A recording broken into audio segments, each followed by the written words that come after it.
نحمده ونصلي على رسوله الكريم أما بعد فأعوذ بالله من الشيطان الرجيم بسم الله الرحمن الرحيم الذين آتيناهم الكتاب يتلونه حق تلاوته قال النبي صلى الله تعالى عليه وسلم القرآن حجة لك أو عليك أو كما قال عليه الصلاة والسلام صدق الله مولانا العظيم وصدق رسوله النبي الكريم ونحن على ذلك لمن الشاهدين والشاكرين والحمد لله رب العالمين۔ میرے محترم دوستو، بزرگوں، عزیزوں، آج ہم ختم قرآن کی مبارک مجلس میں جمع ہیں۔ اللہ تعالیٰ کی توفیق سے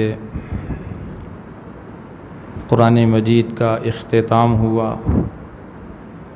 پڑھنے والے حافظ صاحب بھی مبارکباد کے مستحق ہیں اور ان کے والدین بھی مبارکباد کے مستحق ہیں۔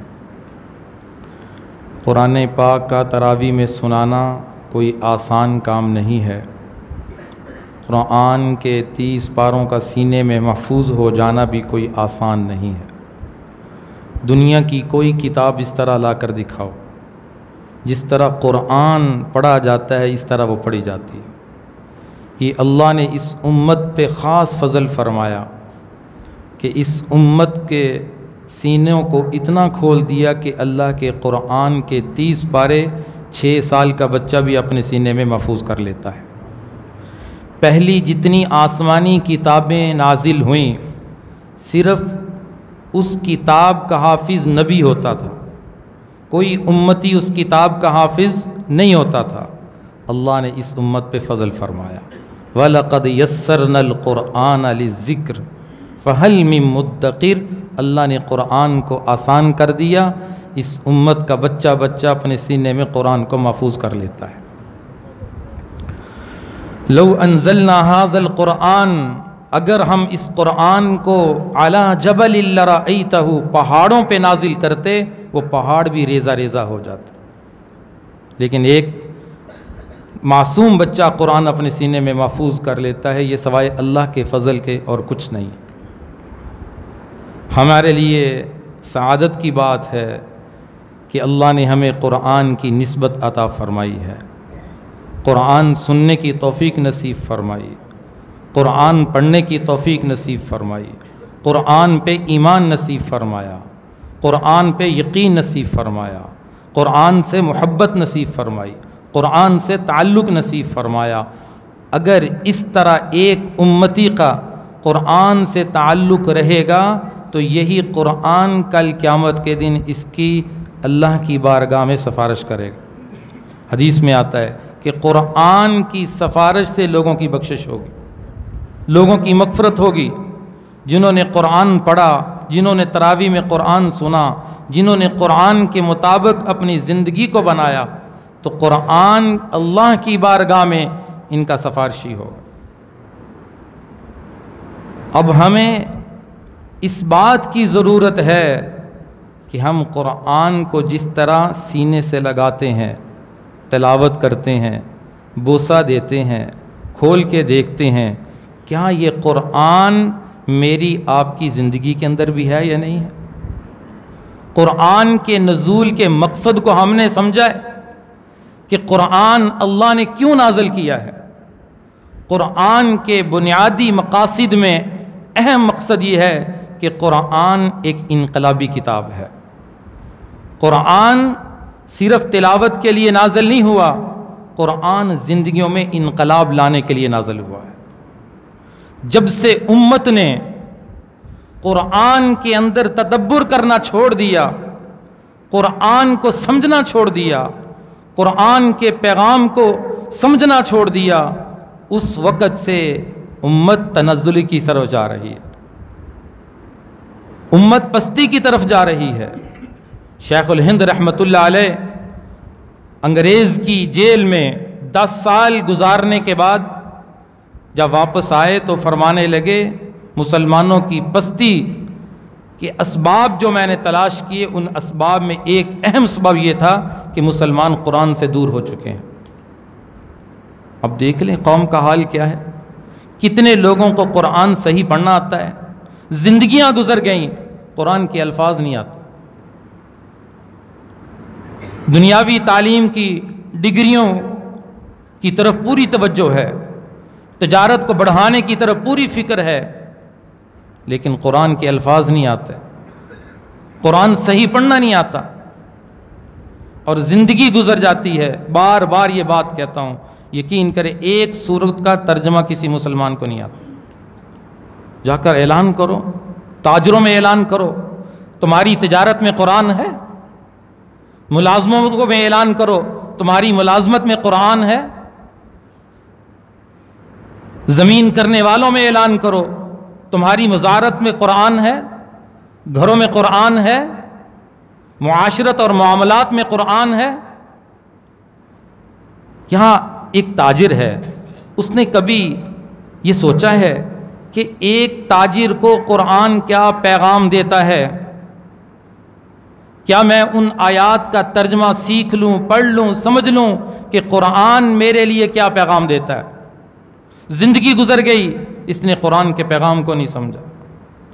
قیامت کے دن انہی لوگوں کے بارے میں اللہ کے رسول فرمائیں گے، اللہ نے قرآن میں بات ارشاد فرمائی ہے، وقال الرسول یا رب ان قوم اتخذوا ھذا القرآن مہجورا۔ رسول کہیں گے اے میرے رب، یہ وہ لوگ ہیں، یہ میری قوم ہے جنہوں نے قرآن کو چھوڑ دیا تھا۔ آج ہمارے پاس قرآن کو سمجھنے کے لیے 20 منٹ نہیں ہے، آدھا گھنٹہ نہیں ہے۔ فجر کی نماز کے بعد درس ہوتا ہے، ایک عالم بیٹھتا ہے، ایک 10-12 سال کی محنت کے بعد وہ ایک عوام کے سامنے آ کر قرآن سمجھانے کی محنت کرتا ہے۔ عوام کے پاس 20 منٹ نہیں ہے کہ وہ درس میں بیٹھ کر قرآن کو سمجھنے کی کوشش کریں کہ قرآن میرے لیے کیا پیغام ہے، قرآن مجھے کیا کہتا ہے۔ اور کتنے بڑے بڑے گناہ اس وجہ سے ہو جاتے ہیں کہ انہیں علم نہیں ہوتا کہ اسے قرآن منع کرتا ہے۔ یہ قوم قرآن سے اتنی غافل ہے، اتنی دور ہو چکی ہے۔ میرے عزیزو، نہ ہم دنیاوی تعلیم کے خلاف ہیں، صرف درد یہ ہے کہ اپنی دنیاوی ڈگریوں کے ساتھ، اپنی تجارتوں کے ساتھ، اپنی ملازمتوں کے ساتھ، اپنے کاروبار کے ساتھ قرآن کو سینے سے لگائیں، قرآن کو سمجھیں، قرآن کو پڑھیں، اور قرآن کو پڑھ کر اس کے مطابق اپنی زندگی کو بنانے کی کوشش کریں۔ جب تک علم نہیں ہوگا کہ قرآن میرے لیے کیا پیغام دیتا ہے تو پھر ہم عمل کیسے کریں گے؟ تو قرآن کا پہلا حق ایمان لانے کے بعد یہ ہے کہ قرآن کی تلاوت صحیح طریقے سے آ جائے۔ قرآن کی تلاوت کرنا ہر مسلمان کو آ جائے۔ سینکڑوں غلطیاں قرآن کی تلاوت میں، اطمینان سے زندگی گزار رہے ہیں۔ اور قرآن کا دوسرا حق، الذین آتیناہم الکتاب یتلونہ حق تلاوتی، قرآن کی تلاوت کا حق کیا ہے؟ فرمایا قرآن کے مطابق زندگی کو بنانا ہے۔ تلاوت تو کی ہے، کیا تلاوت کا حق ادا کیا ہے؟ تلاوت تو کی ہے، تلاوت کا حق ادا کیا ہے؟ قرآن کی تلاوت کا حق یہ ہے کہ قرآن تمہاری زندگیوں میں نظر آئے، قرآن تمہاری تجارت میں نظر آئے، قرآن تمہارے معاشرے میں نظر آئے، قرآن تمہارے معاملات میں نظر آئے۔ آج ضرورت ہے اس چیز کی کہ ہم قرآن کی طرف واپس آ جائیں، قرآن کو سمجھنے کی کوشش کریں۔ مدارس میں اہل علم بغیر کسی فیس کے، بغیر 1 روپیہ لیے پورا قرآن سمجھانے کے لیے تیار بیٹھے، قوم آنے کو تیار نہیں۔ کیا کل کو یہ قوم اللہ کی بارگاہ میں کوئی عذر پیش کر سکتی ہے کہ میرے پاس پیسے نہیں تھے اس لیے میں نے قرآن نہیں سیکھا؟ بڑی بڑی فیسیں مانگتے تھے قرآن پڑھانے والے، کوئی بہانہ نہیں کر سکتی یہ قوم۔ ان کے پاس ہر کام کے لیے وقت ہے، ہر دنیا کے کام کے لیے وقت ہے۔ نوجوان مل کر کھانا کھانے کے لیے ملتان تک چلے جاتے ہیں، ملتان سے کھانا کھا کے آ رہے ہیں۔ اس قوم کے پاس وقت ہے، اس کے لیے رسموں کا پیٹ بھرنے کے لیے وقت ہے، لیکن اگر وقت نہیں ہے تو قرآن کے لیے نہیں ہے، قرآن سمجھنے کے لیے نہیں ہے۔ کچھ تو میرے عزیزوں سوچیں، کچھ تو اپنا محاسبہ کریں کہ زندگی گزر گئی، میں نے سورۃ فاتحہ سمجھی کہ سورۃ فاتحہ میں اللہ مجھے کیا فرماتا ہے، سمجھیے سورۃ فاتحہ کا مجھے ترجمہ آتا ہے؟ زندگی گزر گئی نماز میں پڑھتے ہوئے، اور بڑے آرام سے زندگی گزار رہا ہے۔ اگر قرآن سے محبت ہے، قرآن کو سفارشی بنانا ہے، تو قرآن کو سمجھنے کی کوشش کریں، نیت کریں کہ انشاءاللہ قرآن کو سمجھیں گے، قرآن کو وقت دیں گے، تو پھر دیکھیں انشاءاللہ زندگی میں انقلاب کیسے آتا ہے۔ اب تک جو ہدایت پھیلی ہے یا پھیل رہی ہے یا پھیلے گی، دو چیزوں سے، ایک کتاب اللہ سے اور ایک کتاب اللہ سمجھانے والوں کے ذریعے سے۔ رجال اللہ، یا تو ہدایت کتاب اللہ سے پھیلتی ہے یا رجال اللہ سے پھیلتی ہے۔ اللہ کی کتاب کو لے کر جب اللہ کے بندے محنت کرتے ہیں تو قرآن کا جہاں پہ پیغام شروع ہوتا ہے وہاں انقلاب ضرور آتا ہے، وہاں زندگیوں میں تبدیلی ضرور آتی ہے۔ قرآن ایک اپنے اندر تاثیر رکھتا ہے۔ کتنے لوگ صرف قرآن کی تلاوت سن کر ایمان لے آئے، صرف الفاظ سنیں اور پکار اٹھے یہ اللہ کا کلام ہے، اس کا کوئی مقابلہ نہیں کر سکتا۔ خود بھی قرآن کی طرف واپس آ جائیں، اپنے بچوں کو بھی قرآن کی طرف لے آئیں، اپنے بچوں کو قرآن پڑھنا سکھائیں۔ مساجد میں ناظر کی کلاسوں میں جو قرآن کے ساتھ نا انصافی ہوتی سب کے سامنے، ایک استاد کے پاس 50-100 بچے بیٹھے ہوئے ہیں، وہ آدھے گھنٹے میں بچے کو کیا قرآن پڑھائے گا؟ اس طرح بچے قرآن پڑھ کے چلے جاتے ہیں، زندگی بھر قرآن غلط پڑھتے ہیں۔ باپ کو پتہ نہیں ہے کہ میں نے اپنے بچے کو قرآن کیسے پڑھانا ہے، اس کا قرآن اچھا ہو جائے، اس کی تلاوت اچھی ہو جائے، اس کے الفاظ اچھے ہو جائیں۔ باپ اس سے لاپرواہ ہے۔ جب احساس ہوگا پھر یہ اپنی اولاد کو قرآن صحیح سکھائے گا۔ احساس ضروری ہے، ذمہ داری ضروری ہے۔ دنیا کی تعلیم کی ذمہ داری سمجھی، اس کے لیے اسکولوں کے وزٹ ہوئے، چھان بین ہوئی کہ میرے بچے کی تعلیم صحیح کہاں ہو سکتی ہے، لیکن قرآن کے لیے کچھ نہیں ہوا۔ قرآن کے لیے کہتے ساتھ والے گھر میں ایک عورت پڑھاتی وہاں بھیج دو، یہ ظلم نہیں ہے؟ محلے میں ایک عورت پڑھاتی وہاں بھیج دو۔ دنیا کی تعلیم کے لیے کتنا اہتمام، کس قدر بچے کو باپ خود چھوڑ کے آتا ہے، خود لے کے آتا ہے، اس کے لیے لاکھوں روپے خرچ ہو رہے ہیں۔ قرآن کے لیے کیا خرچ ہو رہا ہے؟ قرآن کے لیے کچھ نہیں، بس مدرسے میں ڈال دیا، فارغ ہو گئے۔ اب مدرسے والے جانے بچہ جانے، ختم۔ مدرسے والوں نے وہاں پہ ایک پودا لگایا ہوا ہے، اس کے اوپر پیسے لگتے ہیں، توڑتے ہیں اور خرچ کرتے ہیں، بچوں کو قرآن پڑھا رہے ہیں، ساتھ پودا لگا ہوا ہے۔ خوش خیال کریں کہ ہماری ذمہ داری ہے، میرا بچہ اسکول پڑھتا ہے، کالج پڑھتا ہے، یونیورسٹی پڑھتا ہے، میں ہر 6 ماہ کے بعد 1 لاکھ روپیہ فیس جمع کرواتا ہوں، اور مدرسے والوں نے سال کے بعد اعلان کیا کہ آپ کے بچے ہمارے پاس پڑھتے ہیں، معاونت کریں، رمضان کا مہینہ ہے، دینے کو تیار ہی کوئی نہیں۔ اسکول کی فیسیں لاکھوں بھری جا رہی ہیں۔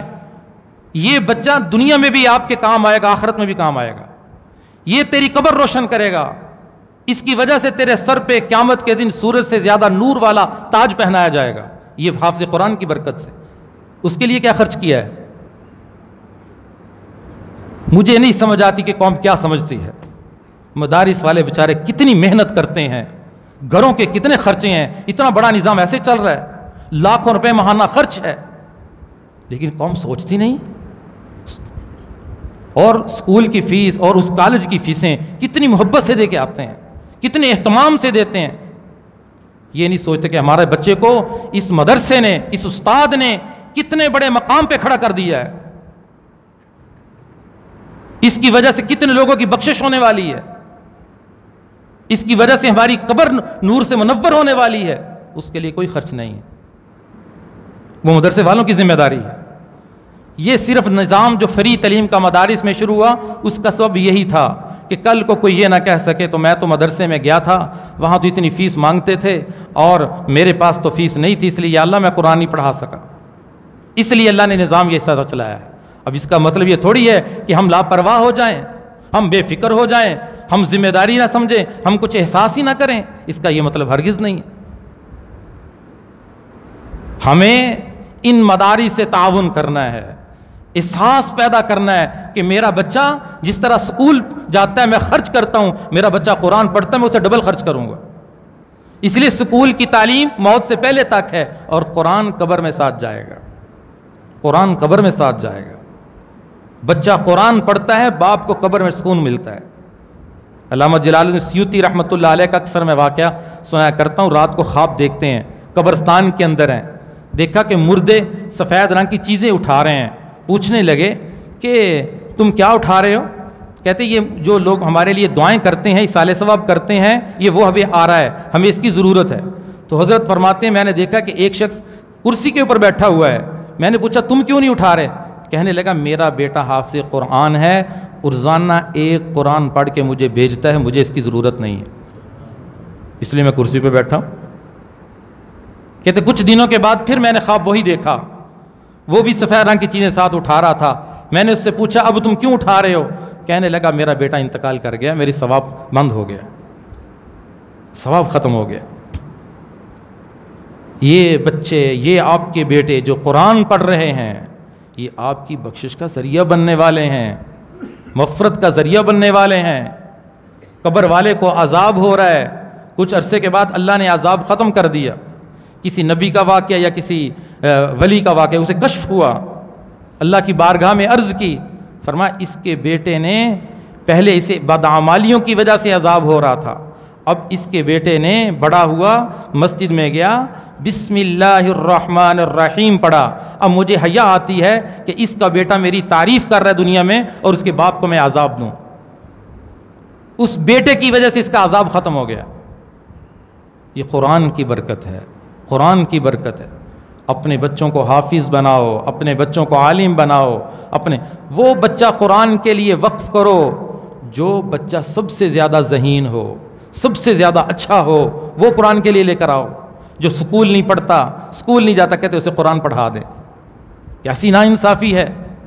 اتنا پیارا خوبصورت قرآن کس کے اوپر نازل کیا؟ 1,24,000 نبیوں کے سردار کے اوپر آیا ہے۔ کس مہینے میں آیا؟ سارے مہینوں کا جو سردار، شہر رمضان الذی، اس مہینے میں آیا۔ کس رات آیا؟ سب سے اعلیٰ رات کا انتخاب، انا انزلناہ فی لیلۃ القدر، اور ہزاروں لاکھوں فرشتوں کے امام حضرت جبرائیل علیہ السلام کے ذریعے آیا۔ قرآن کے لیے تو اللہ نے اتنا اہتمام کیا، امام الانبیاء کا انتخاب کیا، راتوں کی سردار کا انتخاب کیا، مہینوں کے امام کا انتخاب کیا، تو ہم قرآن کے لیے وہ لیں جو سکول ہی نہیں پڑھتا، سب سے کمزور بچہ مدرسے میں داخل کروا دیں؟ ایسا نہ کریں، ایسا نہ کریں۔ اچھا قرآن کے لیے بچے کو وقف کریں۔ اللہ کا قرآن سیکھنا ہے، اللہ کا قرآن اس نے پڑھنا ہے۔ تو جو باتیں میں نے عرض کی ہیں میرے عزیزوں، بس میری بات کا خلاصہ یہی ہے، ایک تو خود قرآن کے قریب آ جائیں۔ مساجد میں الحمدللہ اکثر مساجد میں قرآن کا درس ہوتا ہے، نہیں ہوتا تو یہاں تشریف لائیں۔ روزانہ 20 سے 25 منٹ قرآن کی تفسیر سکھائی جاتی ہے، صرف سنائی نہیں جاتی، سکھائی جاتی ہے۔ قرآن کھولا جاتا ہے، ایک ایک بندے کے سامنے قرآن رکھا جاتا ہے، قرآن کھول کر پہلے قرآن کا ترجمہ سنایا جاتا ہے، پھر تفسیر سمجھائی جاتی ہے، پھر قرآن کے ایک ایک لفظ کو بیٹھنے والوں کو زبان سے کہلوایا جاتا ہے، قرآن کے الفاظ بھی صحیح کروائے جاتے ہیں اور قرآن کا مفہوم بھی سمجھایا جاتا ہے، اور بتایا جاتا ہے کہ آج قرآن نے ہمیں کیا پیغام دیا ہے۔ تو ہمت کر کے یہاں تشریف لائیں۔ عید کے بعد قرآن کا درس روزانہ ترتیب سے ہو رہا ہے، اور الفاظ بھی سکھائے جاتے ہیں، مفہوم بھی سکھایا جاتا ہے۔ نہیں تو اپنی اپنی مساجد میں روزانہ فجر کے بعد خدا را آدھا گھنٹہ قرآن کو دے دیں، انشاءاللہ قرآن کا درس سننا تمہاری زندگی میں انقلاب لے آئے گا۔ اور دوسرا، ابھی بچوں کے اسکول کے امتحان ہوئے ہیں، اپنے بچوں میں ایک بچہ قرآن کے لیے وقف کر دیں، ایک بچہ قرآن کا حافظ بنا دیں، قرآن کا عالم بنا دیں، دنیا سے چلے جاؤ گے، بہترین صدقہ جاریہ، بہترین صدقہ جاریہ قرآن کا طالب علم ہے۔ الحمدللہ یہاں پہ ہمارے شعبہ حفظ میں داخلے شروع ہیں. تھوڑا سے جائزے کی بنیاد پہ داخلہ ہوتا ہے، ہر ایک کا داخلہ نہیں ہوتا، ترتیب ہے، اس ترتیب کے مطابق جو بچے آتے ہیں ان کا داخلہ یہاں پہ ہوتا ہے. الحمدللہ اچھے منظم طریقے کے ساتھ شعبہ حفظ میں کام ہو رہا ہے، اور اس میں زیادہ ہماری جو کوشش یہ ہے کہ تعلیم کے ساتھ بچوں کی تربیت بھی کی جائے.